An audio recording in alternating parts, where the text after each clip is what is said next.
अस्सलामुअलैकुम। क्या हाल है बच्चों? उम्मीद करता हूँ आप खैरियत से होंगे। आज हम अपने फर्स्ट ईयर के लेक्चर पे जो काम करने जा रहे हैं ये है हमारा लेक्चर नंबर 22। पहले कुछ लिब्बे लुबाब सुन लो सारा।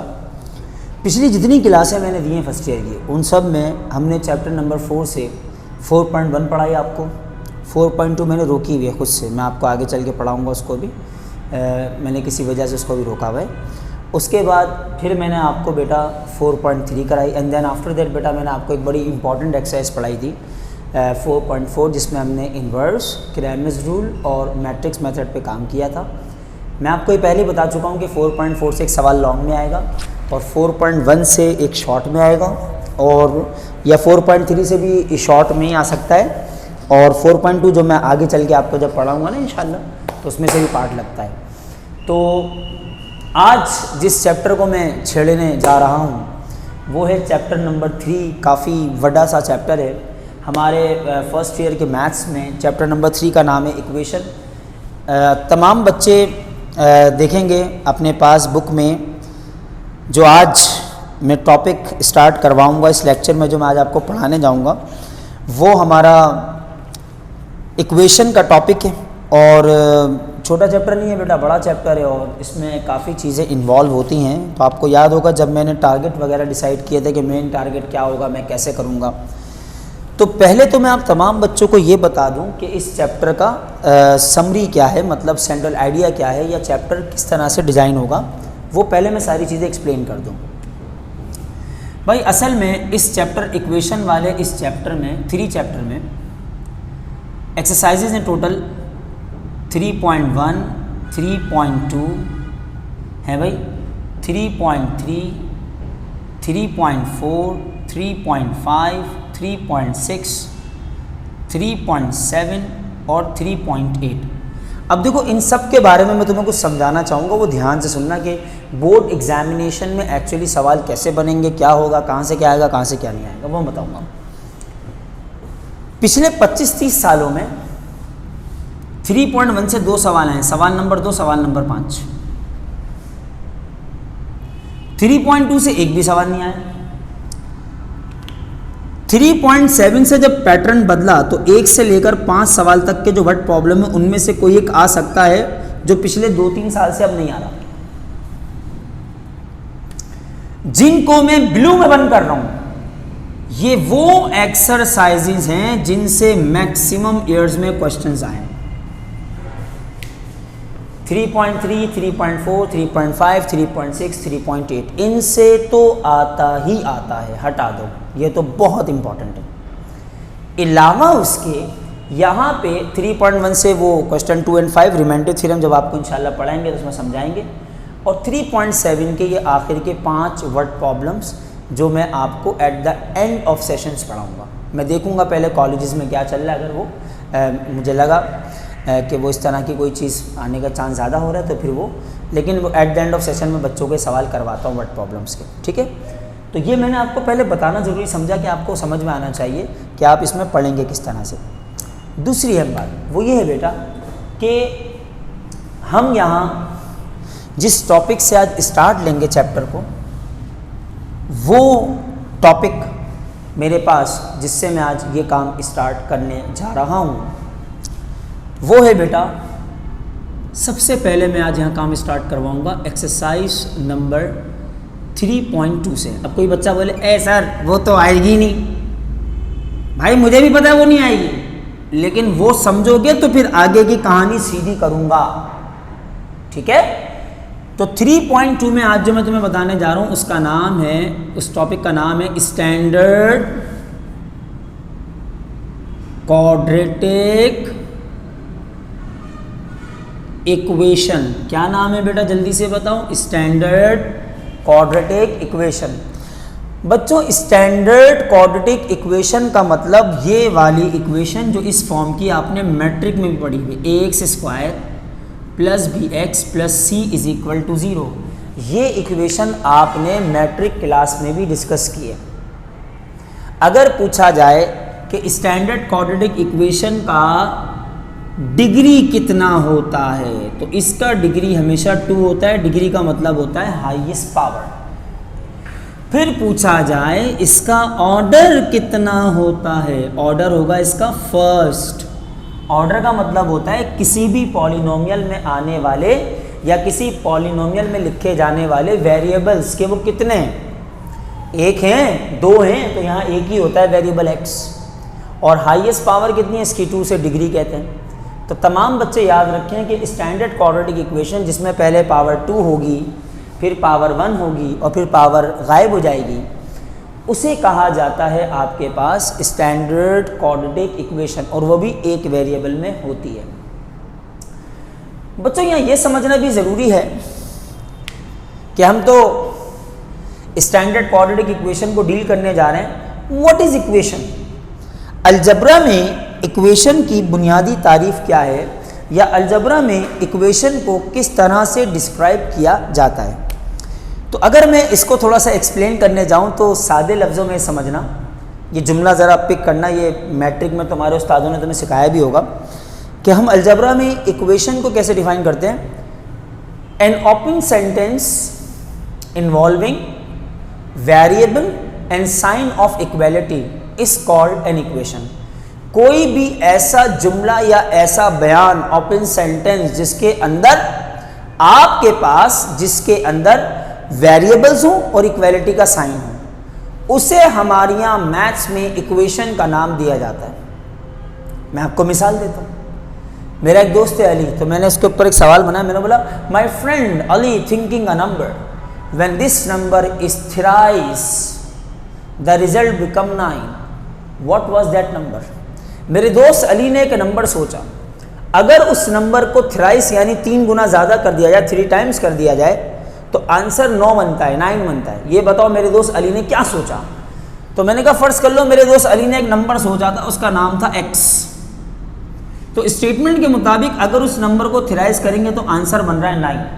My friend Ali thinking a number when this number is thrice the answer becomes 9, what was that number. 3 कर रहा है मल्टीप्लाई, मुन्ने वहाँ जाकर डिवाइड करेगा। मैं फ़ौरन कहूँगा यार मेरे दोस्त ने 3 सोचा था, मेरे दोस्त ने 3 सोचा था।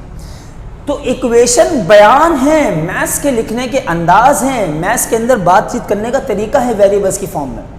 जैसे साल में 12 महीने होते हैं, उन 12 महीनों में से कुछ 30 दिन वाले होते हैं, कुछ 31 दिन वाले होते हैं। और आमतौर से आपने सुना होगा कि फरवरी का महीना 4 साल के बाद जो लीप ईयर आता है उसमें 29 दिन का भी होता है, अदरवाइज वो 28 दिन का होता है। तो अगर मैं मंथ्स इन अ ईयर की एक इक्वेशन सेट करने जाऊं तो मैं कैसे लिखूंगा, मैं लिखूंगा x + y + 1 = 12। भाई ध्यान देना, जरा ध्यान देना। x का मतलब है वो वाले मंथ्स जो 30 डेज पे आते हैं, y का मतलब है वो वाले मंथ्स जो 31 डेज पर आते हैं। और मान लो ये एक महीना फरवरी को शो कर रहा है। अगर आप साल के इन तमाम महीनों का सम करें तो सम कितना आना चाहिए, 12। कितना आना चाहिए, 12 आपके सामने 12 सम आएगा उसका। तो कहने का मकसद ये हुआ कि इक्वेशन क्या होती है मुन्ने, इक्वेशन होती है आपके पास एक ओपन सेंटेंस, एक जुमला, एक बयान, और उस बयान को खूबसूरती के साथ वेरिएबल्स की फॉर्म में और इक्वालिटी के साइन के साथ रख दिया जाता है। अगर मैथ में वो इक्वेशन है, 2 चीज़ें आएंगी, sign of equality and variable. अगर इक्वालिटी का साइन और वेरिएबल नहीं है तो वो इक्वेशन मैथ्स में नहीं है। मैं बड़ा क्लियर हो गया आपसे बात कर रहा हूँ कि वो मैथ्स में इक्वेशन ही नहीं कहलाएगी बच्चों। ये जो स्टैंडर्ड क्वाड्रेटिक इक्वेशन है आपके सामने, इस इक्वेशन को सॉल्व करने के डिफरेंट मेथड्स या तरीके। इसको सॉल्व करने का एक तरीका आप लोगों ने मैट्रिक में पढ़ा होगा, बाय यूजिंग क्वाड्रेटिक फार्मूला, जिसे आप QF कहते हैं, जो कुछ ऐसा होता है x = -b ± √b² - 4ac / 2a। बच्चों ये तरीका ऐसा होता है जिसके अंदर गधे और घोड़े दोनों बराबर है। किसी को मैथ अच्छा आता है, किसी को नहीं आता, टेबल अच्छे है, टेबल नहीं है, बच्चा जाहिल है, बच्चा पढ़ा लिखा है, इससे कर लेगा।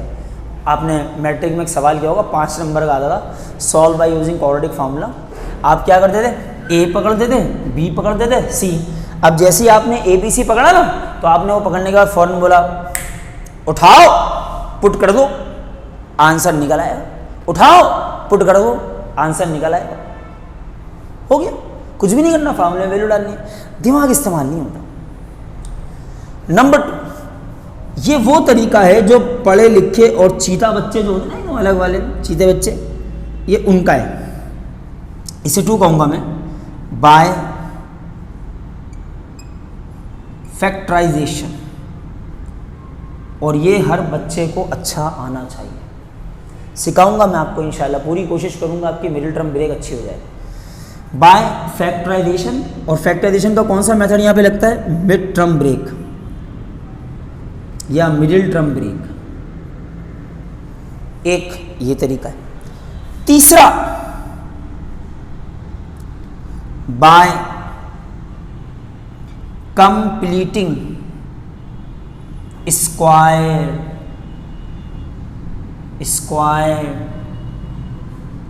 Method. Bye completing square method. कुछ स्कूलों में आज भी जहाँ अच्छे टीचर मैथ्स के बच्चों को पढ़ा रहे हैं, कुछ छुड़वाते नहीं हैं, काम ज़्यादा करवाते हैं, अच्छा काम करवाते हैं, जैन टीचर्स अच्छे ऐसे मिलते हैं स्कूलों में, बहुत अच्छे अच्छे टीचर होते हैं, वो बच्चों को इस मेथड से भी काम करवाते हैं। तीनों तरीके सिखाते हैं, कंप्लीटिंग स्क्वायर भी सिखाते हैं, फैक्टराइजेशन भी सिखाते हैं, क्वाड्रेटिक फार्मूला भी सिखाते हैं। और इंटरेस्टिंग बात क्या है, जो क्वाड्रेटिक फार्मूला आपके सामने बना हुआ है ना बेटा, इसका डेरिवेशन भी जिस मेथड से होता है वो ये वाला है। इसका नाम क्या है? Completing square method. क्या नाम है बेटा? Completing square method. ओके, तो मैंने इसलिए थोड़ा सा इसे हाईलाइट किया हुआ है कि 3 तरीक़ों से हो सकता है। एनीवेज, अब मैं आपको यहाँ पे एक सवाल करवाऊँगा 3.2 का पहला। इत्तेफाक की बात यह कि जब आप ज़रा बुक खोल लें मैथ की, तमाम बच्चे किताब सामने रखेंगे बेटा, और मैं आपसे कह रहा हूँ कि आपको जाना है पेज नंबर 48 पे जाइए। पेज नंबर 48 पे आप लोगों ने जाना है, और इस पेज नंबर 48 में मेरे चांद सवाल लिखा हुआ है। अगर आप एक्सरसाइज 3.2 नज़र आ रही हो, सवाल लिखा हुआ है solve by using quadratic formula.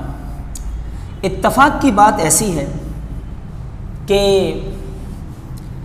पहले सवाल को छोड़कर, यानी जो उसका पहला क्वेश्चन है, उसके अलावा जितने भी सवाल वहाँ पर लिखे हुए हैं, वो 8 सवाल हैं टोटल मेरे ख्याल से, उन सब में मिडिल टर्म ब्रेक नहीं होगी, यानी फैक्टराइजेशन नहीं होगी। लेकिन जो आपका पहला सवाल है ना, वो इत्तेफाक से इस एक्सरसाइज का वो सवाल आ गया है 3.2 का, जिससे मैं भी शुरू कर रहा हूँ। चैप्टर 3 को मैंने बताया ना किस किस तरह से पढ़ाऊँगा मैं इसमें। तो एक्सरसाइज नंबर 3.2 का जो पहला सवाल है, वो यार इत्तेफाक से ऐसा सवाल आ गया है जो दोनों तरीक़ों से हो सकता है। मतलब उस पर मिडिल टर्म ब्रेक भी लग सकती है, और उस पर मेरा बच्चा क्वाड्रेटिक फार्मूला भी अप्लाई हो सकता है। अब तुम लोग ज़रा ध्यान से देखो, क्योंकि इस पे दोनों मेथड लग सकते हैं, तो मेरी पूरी कोशिश होगी मैं इस पे दोनों मेथड लगाऊं और आपको सिखाऊं और आपको समझाऊं। बहुत ध्यान से देखना, बेस बन रही है चैप्टर 3 की, बेस, वरना बेकार हो जाओगे। मैं आया इसके सोल्यूशन पे, और मैंने फ़ौरन कहा पहले मैं इसको करूँगा मेथड नंबर 1 से, बाय यूजिंग क्वाड्रेटिक फार्मूला। मैंने कहा भाई इक्वेशन मेरे पास है 6x square minus 5x minus 4 is equal to 0। अब क्वाड्रेटिक फार्मूले वाले मेथड में क्या होता था, आप इसे ना स्टैंडर्ड फॉर्म से कंपेयर कराते थे s से। तो आपका a आ गया 6, आपका b आ गया माइनस का 5, यानी जो x का कोफिशिएंट है, और आपका c आ गया माइनस का 4। a, b और c ये तीनों आपके पास आ गए उसी अंदाज से जैसे कि इनको आना चाहिए। फिर आपने यहां तक आने के बाद फौरन कहा यूजिंग QF, मतलब कौन सा वाला फार्मूला? Quadratic formula. कौन सा वाला फार्मूला? Quadratic formula. क्या होता है भाई quadratic formula, x equal to minus B plus minus under the root B square minus 4ac divide by 2a। लगा दिया तुमने पूरा फार्मूला, ठीक है। आओ यार इसके अंदर वैल्यूज प्लेस करना शुरू करते हैं। x equal to minus of minus 5 plus minus root B square 4ac divide by 2a। मेरे बच्चे यहाँ तक आने के बाद x हो जाएगा minus minus plus 5 plus minus under the root minus 5 का स्क्वायर 25 होगा, माइनस माइनस प्लस होगा और अल्लाह तुम्हारा भला करे 4 4 जा 16 6 जा 96 होगा if I am not wrong. नीचे आ जाएगा 6 टू द 12, सही है ना। 4 4 जा 16 16 6 जा 96 होता है। प्यारे बच्चों ये हो जाएगा 5 plus minus under root 121 divide by 12। 121 is the square root of 11 upon में कितना आ गया 12। तो मेरा बेटा मैं यहाँ दो केस बना लूँगा, एक बनेगा मेरा केस नंबर 1 और एक बनेगा मेरा केस नंबर 2। केस 1 और केस 2 जो मेरे सामने हैं, एक केस में ये हो जाएगा प्लस साइन के साथ, दूसरे केस में ये हो जाएगा माइनस साइन के साथ। यहाँ से x हो जाएगा बेटा 16, ये हो जाएगा 12, यहाँ से x हो जाएगा -6 और ये हो जाएगा 12। अगर कैंसिल आउट करें 4 3 जा 4 4 जा, अगर कैंसिल आउट करें 6 1 जा 6 2 जा, तो हमारे पास इसका जो SS यानी सॉल्यूशन सेट आया, एक आ रहा है 4/3, दूसरा आ रहा है -12। बेटा इस क्वाड्रेटिक इक्वेशन के जो रूट्स या आंसर निकले हैं वो कितने निकले हैं? वो निकले हैं 2। कितने निकले हैं वो? अब वो 2 क्यों निकले हैं? उसकी वजह ये है कि रूल ये कहता है कि जितनी होती है हाईएस्ट पावर उतने ही होते हैं नंबर ऑफ आंसर्स। तो यहां हाईएस्ट पावर 2 है, इसका मतलब इसके मैक्सिमम कितने आंसर आएंगे? 2 आएंगे। एक 4/3 आ रहा है अगर आप इसको 4 के टेबल से काट रहे हैं, और दूसरा वाला आपके पास माइनस का हाफ आ रहा है। अब सवाल ये पैदा होता है, सवाल ये पैदा होता है कि अगर मैं इसे इस मेथड से कर रहा हूं सर, मेथड नंबर 1 से, तो ज़रा सिखा दीजिए ना सर मेथड नंबर 2 कौन सा बता रहे थे आप? तो भाई आपको मेथड नंबर 2 भी बताने जा रहा हूं मैं भी। पहले आप ये वाला देख लो, थोड़ा थोड़ा मैट्रिक का आपको याद आना चाहिए, ऐसी बात तो नहीं है कि आपने मैट्रिक में क्या पढ़ा था, कैसे पढ़ा था। अब आगे बढ़ते हैं। तो जब मैं इसका मेथड नंबर 2 करने जाऊंगा, तो वो मेथड नंबर 2 क्या है? बाय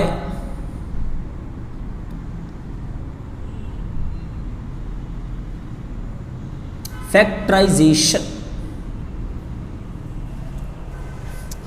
और यहां जो फैक्टराइजेशन परफॉर्म की जा रही है वो की जा रही है मिडिल टर्म ब्रेक के मेथड से,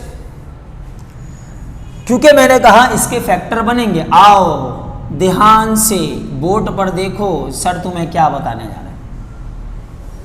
क्या होता था मिडिल टर्म ब्रेक वाले मेथड में है? अगर तुम लोगों ने मैट्रिक के अंदर कोचिंग में पढ़ा, कहीं भी पढ़ा, सर ABCDEF से पढ़ा, चैप्टर नंबर 5 अच्छा नहीं पढ़ा ना बेटा तुमने, अगर नहीं पढ़ा, अगर तुम्हारी फैक्टराइजेशन अच्छी नहीं है, बेड़ा गर्क हो जाएगा। मैं हमेशा बच्चों से कहता हूँ, मैट्रिक पढ़ कर आए ना, हम लोग बताता है 87 88 86% गिना रहे थे मेरे को। मैं कहता बेटा ये बताओ मैट्रिक की मैथ्स में ट्रिग्नोमेट्री अच्छी पढ़ी थी, फॉर्मूले अच्छे सीखे थे? नंबर 2 सुनते जाना ध्यान से। नंबर 3 फैक्टराइजेशन कैसी आती है? एंड नंबर 4 ग्राफ वाला चैप्टर कैसा पढ़ा? ग्राफ वाला चैप्टर है ना आपके पास, जिसके अंदर आप लोग वो अल्लाह भला करे यार क्या होता है उसमें, वो ग्राफ बनाओ, फिर इक्वेशन के मेथड, फिर क्वाड्रेटिक फार्मूले वाला चैप्टर भी इसी में होता है, काफ़ी सारी चीज़ें उसके अंदर। तो वो 4 चैप्टर एक तरफ। मैं नहीं पूछता किसी बच्चे से, तेरे को मीन मीडियन मॉड निकालना आता है, मैं नहीं पूछता किसी बच्चे से साइड एंगल साइड का पोस्टुलेट क्या होता है, एंगल साइड का पोस्टुलेट क्या होता है, एचएस का पोस्टुलेट क्या होता है, थ्योरम बड़ा वाला कैसे रट्टा मारा, स्क्राइब सर्किल कैसे बनाते हैं, सर्कम सर्किल कैसे नहीं पूछता। मैं चाची से पूछता। अगर वो कहता है यस सर मैंने फार्मूले बहुत अच्छे पढ़े, यस सर मेरी सिंप्लीफिकेशन बहुत अच्छी है, यस सर मैंने फैक्टर, मैं कहता हूँ फिर तुम सही हो, सही जगह आ गए। देखा तुमने मैंने क्या बात बोली। तो अब अगर इसकी फैक्टराइजेशन की हम बात करें तो बेटा जब मैं 6 को 4 से मल्टीप्लाई करूंगा मिडिल टर्म ब्रेक से, यही होता है ना, 2 नंबर होते हैं, तो आंसर आ जाएगा 6 4 जा 24, 6 4 जा 24। अब आपको 2 नंबर ऐसे सोचने हैं जिन 2 नंबरों को अगर आप मल्टीप्लाई कराएं तो 24 आ जाए, और ऐड या सब्ट्रैक्ट करें तो उसका जो आंसर है वो 5 बने। मिडिल टर्म ब्रेक यही होता था। तो जैसे ये बड़ी आसान सी है ना, 8 3 जा 24 होता है।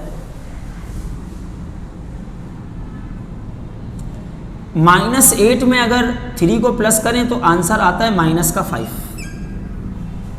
ये भी आपके सामने। तो मैं कहा यार अगर मैं इसे इस तरह ब्रेक कर लूं -8 और +3 में तो गलत ना होगा। जरा चेक करना सारे बच्चे, ये हो रही है इसकी मिडिल टर्म ब्रेक, बड़ी वाली साइन माइनस की जाइए। तो क्या आप लोग ये बात जानते हैं कि किसी नंबर की मिडिल टर्म ब्रेक हो सकती है या नहीं हो सकती है? इसका फैसला कौन करता है? इसका फैसला कैसे होगा? इसके फैसले की कोई ऐसी कोई बुनियाद है जिसकी बुनियाद पे होता है? So the answer is yes. When I was in a matric class in 1999, तो मैंने पीले स्कूल से पढ़ा, मुझे इस बात पे फ़ख्र है, मैंने गवर्नमेंट स्कूल से पढ़ा है, और आज मैं पता नहीं कहाँ के बच्चे पढ़ा रहा हूँ। दिल्ली कॉलेज में मेरे पास पता नहीं कराची के one of the best school के बच्चे आते हैं। जिस कॉलेज में मैं हूँ वहाँ मेरिट 83 84 पे क्लोज होता है। सोचिए आप, आज मैं उनको पढ़ा रहा हूँ। तो मैंने उस ज़माने में कभी सीखा था क्या कि अगर किसी भी नंबर की मिडिल टर्म ब्रेक कब हो सकती है, कैसे हो सकती है? हर दुनिया का वो नंबर, सुनना ध्यान से, हर दुनिया का वो नंबर जिसके आप प्राइम फैक्टर बना सकते हैं। क्या बना सकते हैं बेटा? Prime factor. प्राइम नंबर्स क्या होते हैं? जो सिर्फ अपने टेबल में है और 1 के टेबल में है। जैसे मिसाल के तौर पे 2 प्राइम नंबर है, 3 प्राइम नंबर है, 5 प्राइम नंबर है, 7 प्राइम नंबर है, 11 प्राइम नंबर है, 13 प्राइम नंबर है, 17 प्राइम नंबर है। हर वो नंबर जो सिर्फ अपने टेबल में है या 1 के टेबल में, उसे प्राइम नंबर 19 प्राइम नंबर है। तो दुनिया के जिस नंबर की प्राइम फैक्टराइजेशन हो सकती है वो नंबर मिडिल टर्म ब्रेक कर सकता है। बात खत्म हो। आओ मैं तुम्हें चेक करवाता हूँ। 24 लिखा हुआ था,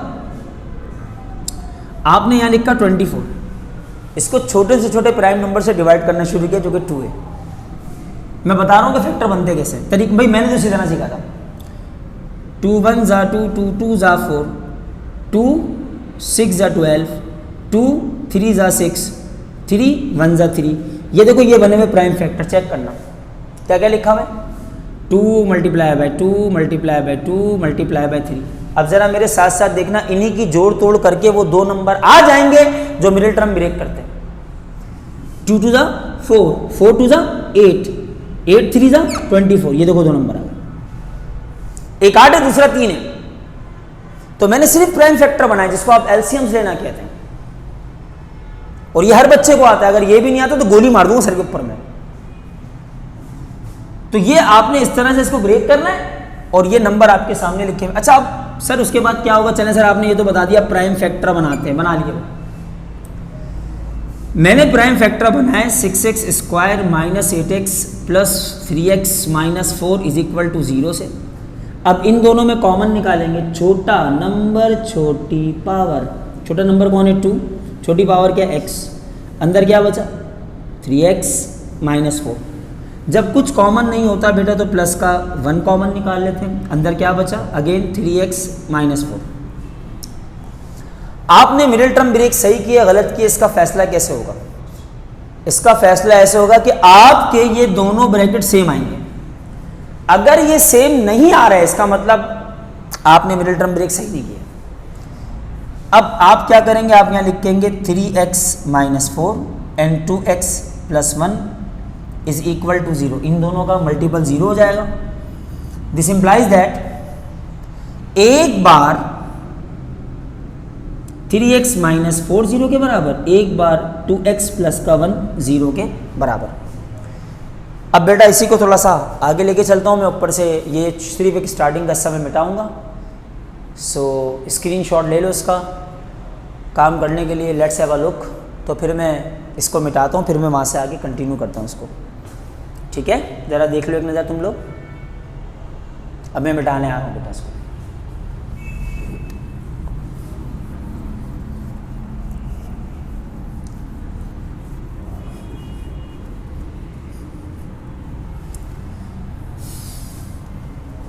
प्यारे बच्चों, अगर मैंने कहा कि 3x माइनस का 4 0 के बराबर है, और अगर मैंने कहा 2x प्लस 1 0 के बराबर है, तो यहाँ से 3x 4 हो जाएगा और x का आंसर आएगा मेरा बेटा 4/3। यहाँ से 2x इक्वल्स टू -1 होगा और x का आंसर आएगा मुन्ने माइनस का हाफ। अभी थोड़ी देर पहले मैंने यही सवाल करा है क्वाड्रेटिक फॉर्मूले से, आंसर चेक करो। यही सवाल मैंने किया, उससे शॉर्ट मेथड से, छोटे तरीके से, समझाने में टाइम लगा रहा हूं क्योंकि समझा रहा हूं पहली बार, छोटे तरीके से किया है। आंसर कैसा आ रहा है? बिल्कुल सेम। सो हमारे इस सवाल से यहां पे भी मेथड से सोल्यूशन सेट क्या बना? 4/3 माइनस हाफ। बुक की रिक्वायरमेंट सिर्फ इतनी थी कि आप क्वाड्रेटिक फॉर्मूले से करके दिखाओ, क्योंकि इसकी मिडिल टर्म ब्रेक हो सकती है, तो मैंने इस तरह करके दिखाया। अच्छा खैर, दो तरीके तो ये हो गए। तीसरा वाला था वो कंप्लीट फैक्टराइजेशन या कंप्लीटिंग स्क्वायर का। पर एक तरीका मैं आज तुम लोगों को ऐसा सिखा के जाऊंगा जो तुम अपनी जिंदगी में पहली बार सीखे और कॉलेज में भी जाके नहीं सीखोगे। भरम मार दिए मैंने, भरम मार दिए, नहीं सीखोगे। इसे कहते भरम मारना। और भरम कौन मारता है? इसको कॉन्फिडेंस हो, आप नहीं सीखोगे। वो मैं आपको बताऊंगा, लेकिन पहले मैं इसी मिडिल टर्म ब्रेक पे एक छोटी सी एग्जाम्पल और समझाऊं, क्योंकि मेरे पास 2-3 मिनट रह गए, वो मैं समझा दूं, फिर उसके बाद उस तरीके को मैं आपको बताऊंगा। इधर देखो, एक एग्जाम्पल अपने पास से रख रहा हूं मैं। फर्ज कीजिए एक सवाल लिखा हुआ है 12x square minus sign 25x plus sign 12 is equal to 0। अब यार इसकी मिडिल टर्म ब्रेक कैसे होगी? 12 को आपने 12 से मल्टीप्लाई किया, 144 आ रहा है। तो वैसे आपस की बात है, 12 = 144। अब बड़ा नंबर है, लेकिन मैं प्रैक्टिस में, तो मैंने कहा 16 9 = 144। लेकिन आपके लिए एकदम से बताना थोड़ा मुश्किल होगा कि 16 9 क्योंकि आप अगर 16 में 9 को प्लस करें तो 25 बनता है, यानी मिडिल टर्म ब्रेक हो जाती है। पर अब मैं आपको बताऊंगा आप इसे सेट किस तरह करेंगे। आप इस तरह सेट करेंगे कि आप दोबारा से ना इसी 144 की फैक्टराइजेशन शुरू कर देंगे।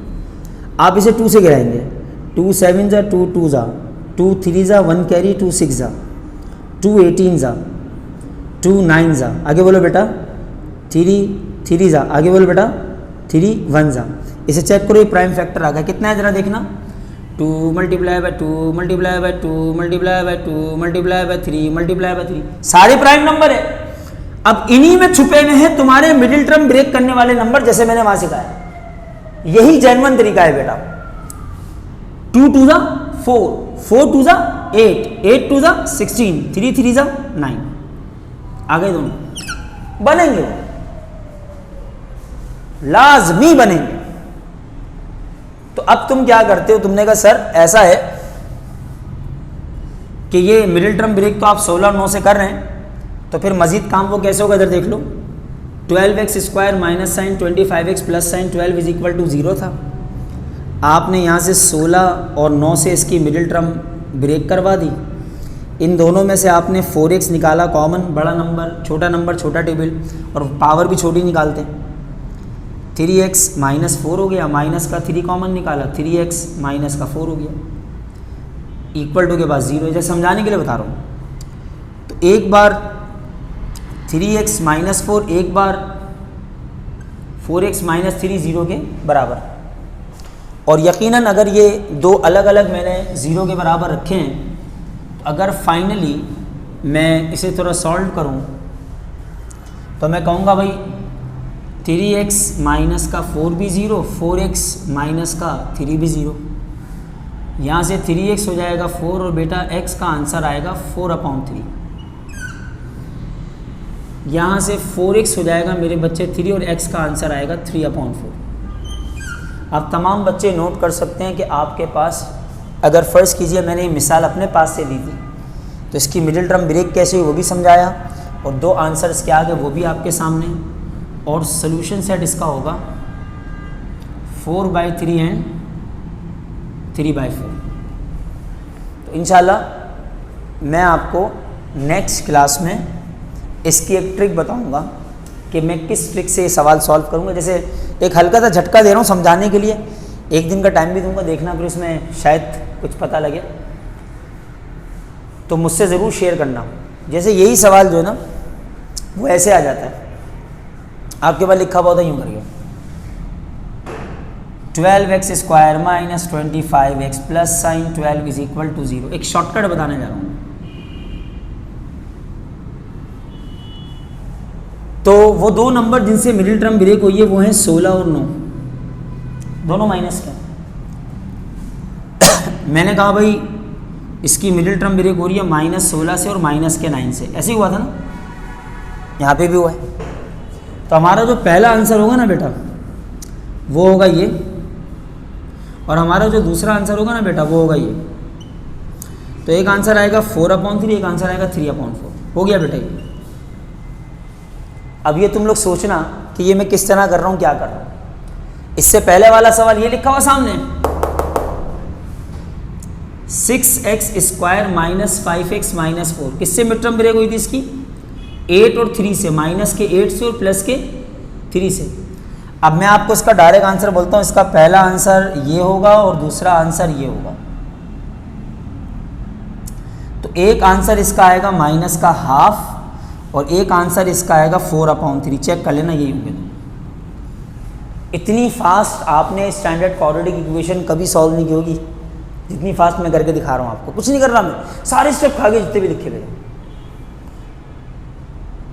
तो नेक्स्ट लेक्चर तक सोचना ये क्या हो रहा है, फिर मैं खुद बताऊँगा, ठीक है। कोई और मुझे बताएगा तो बड़ा अच्छा लगेगा मुझे। आप व्हाट्सएप पे बता सकते हैं सर आपने इसमें कुछ ट्रिक ऐसे लगाई, ये लगाइए, पढ़ने वाले बच्चों के लिए, ठीक है। कुछ एक्स्ट्रा वर्क है, जैसे कहते हैं ना कि आपने कुछ एक्स्ट्रा ऑर्डिनरी बता दिया, तो वो हम आपको अपने हर लेक्चर में बताते हैं। कहीं ना कहीं कुछ ना कुछ ऐसी बातें होती हैं जो आपके लिए बिल्कुल नहीं होती हैं, ये वो नई बात है, ठीक है। Thank you very much. इंशाल्लाह नेक्स्ट लेक्चर में मुलाकात करेंगे। अस्सलाम वालेकुम।